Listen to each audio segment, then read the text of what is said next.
8, 9, serta kelas 11. Perkenalkan juga Ibu, nama saya Lia Nuraini. Saya mahasiswa dari Universitas Indraprasta. Saat ini saya duduk semester 6, Ibu. Sebelumnya boleh saya tahu Bu, Ibu mengajar di sekolah ini sudah berapa lama ya Bu? Saya dari 2010. 2010 ya, udah lama sekali. Baik Ibu, di sini saya ingin mencari tahu apa saja yang sudah Ibu lakukan selama mengajar bahasa Indonesia di sekolah ini. Maksudnya seperti metode pembelajaran seperti apa, memakai kurikulum seperti apa selama mengajar di sekolah ini. Ya, baik, seperti yang kita tahu ya, kurikulum di Indonesia kan selalu berubah-ubah. Kalau di awal-awal kita menggunakan KTSP, tapi yang terbaru itu K13. Tapi apapun kurikulumnya, kalau untuk bahasa Indonesia sendiri tetap kan berbasis teks ya. Yang metode pembelajaran yang pernah atau sering saya gunakan itu diantaranya metode diskusi, metode jigsaw, role playing, kemudian metode-metode lain yang salah satunya misalnya shopping information, jadi biar anak lebih aktif di dalam kelas gitu. Terus kalau untuk kemampuan literasi siswa di sini bagaimana Bu? Nah, untuk literasi sendiri bisa dikatakan masih kurang ya, terutama kelas 7 atau kelas 8 ya, untuk tingkat SMP. Untuk minat bacanya itu masih rendah. Tapi kalau untuk tingkat SMA khususnya kelas 12, kelas 11 yang saya perhatikan, mereka senang literasi tapi lebih ke bacaan-bacaan yang fiksi, kayak koleksi-koleksi novel tuh mereka suka. Tapi kalau yang bacaan-bacaan yang berat itu kayak misalkan politik, ekonomi, mereka udah mulai duluan tuh.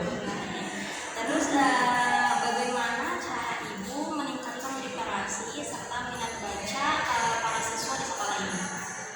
Nah, untuk meningkatkan literasi itu terutama untuk yang kelas menengah ya, biasanya diawali dengan 5 menit pertama itu anak disuruh membaca dulu.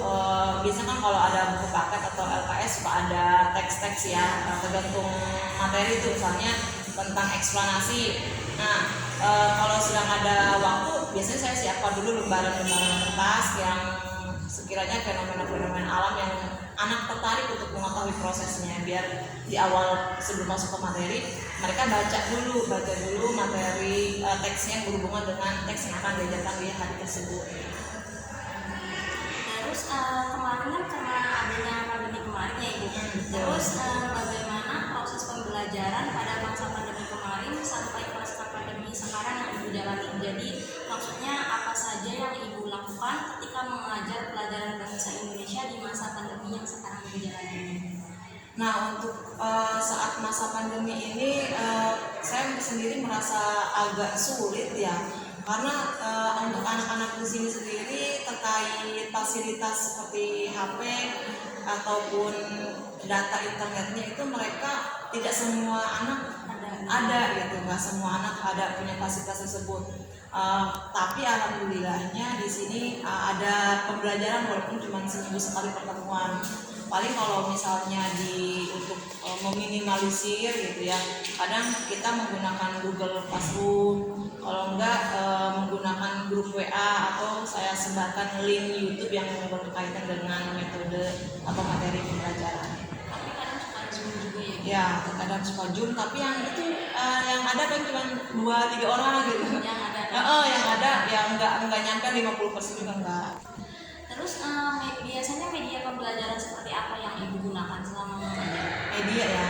Kalau untuk media sendiri kebetulan saya punya Infocus Mini yang bisa terkoneksi sama HP, itu sudah saya terapkan di kelas. Cuman itu kalau harusnya kelas anak kecil dan penerangannya diatur gitu. Jadi tidak semua media yang pernah saya pakai, salahnya yaitu PowerPoint, kemudian artikel-artikel di internet. Nah, biasanya dengan media pembelajaran seperti apa anak-anak tuh lebih mudah memahami materi yang disampaikan? Media yang ada audio dan visualnya Itu lebih mudah. Betul, mereka lebih antusias dan lebih fokus dibanding cuma ceramah gitu ya. Kalau ditampilkan gambar di layar tuh langsung menyimak ya, betul. Terus untuk metodenya ibu yang selama ini digunakan Untuk mengevaluasi hasil pembelajaran ya maksudnya ya. ya. Nah itu ulangan soal dalam bentuk TTS, teka-teki silang. Ya, kalau dalam bentuk TTS kan lebih apa ya, lebih kreatif gitu berpikirnya. Tertantang. Iya betul. Terus yang terakhir itu anak belajar